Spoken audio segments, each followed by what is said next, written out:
আসসালামু আলাইকুম। আজকে আমি তোমাদেরকে রেশিও অর্থাৎ অনুপাতের একটি ম্যাজিক দেখাবো, পুরাই ম্যাজিক।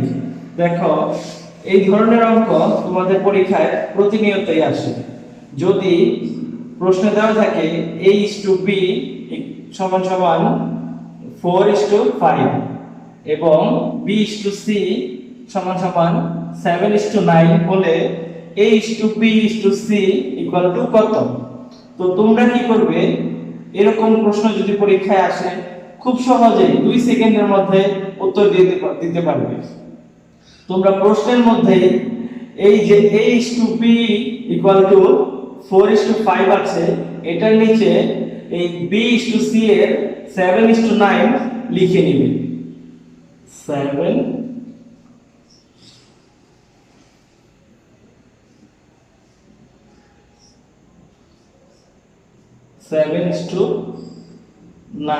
লিখে নিবে। তো এখন তোমরা কি করবে, প্রথমে এই দুইটাকে গুণ করবে, এই দুইটাকে গুণ করবে, এই দুইটাকে গুণ করলে 4 এবং 7 গুণ করলে 28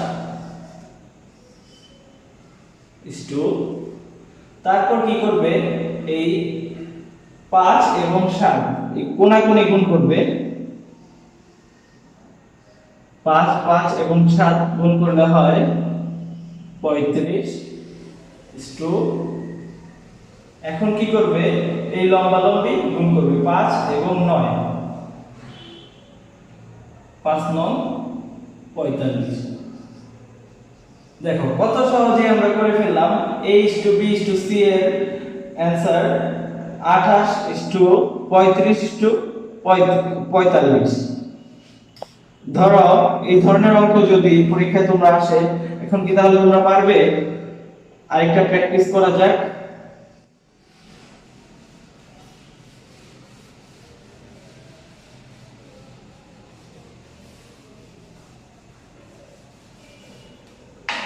ধরো পরীক্ষায় যদি আসে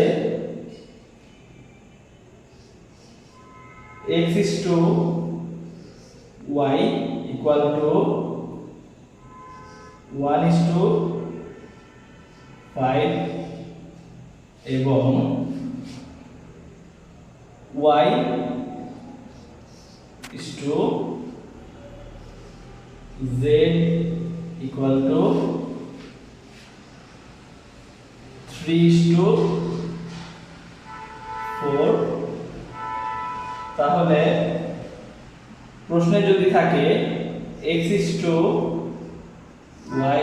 y/z ইকুয়াল টু কত, তাহলে তোমরা কি করবে, সেম একই প্রসেসে এই x/y এর যে মান 1:5 আছে, এটা নিচে y/z এর মান 3:4 বসিয়ে দিবে। প্রথমে 3:4, সেম একই প্রসেসে আগের মতই আমরা প্রথমে এই 1 এবং 3 কে গুণ করব।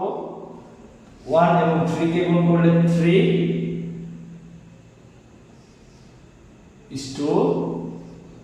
পরে আমরা এই 3 এবং 5 কে গুণ করব। 3 5 15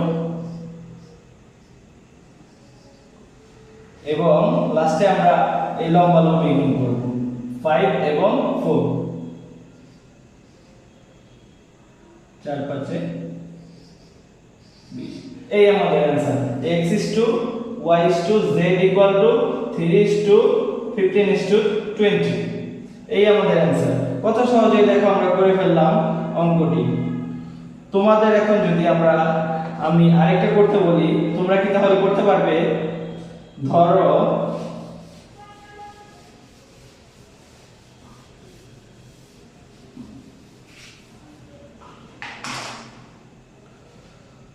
পরীক্ষায় যদি আসে a/b ইকুয়াল টু 5:9 এবং b/c ইকুয়াল টু 6:7। তো তোমাদের কাছে যদি প্রশ্ন থাকে A:B:C কত, তো তোমরা কি করবে, সেম একই ভাবে এই A:B এর মানের নিচে অর্থাৎ 5:9 এর নিচে 6:7 লিখে দিবে।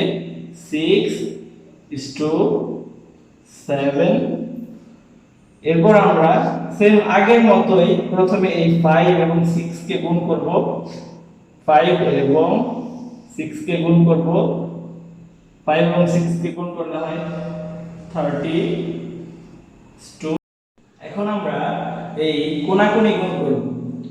এই 6 এবং 9 কে গুণ করলে হয় 54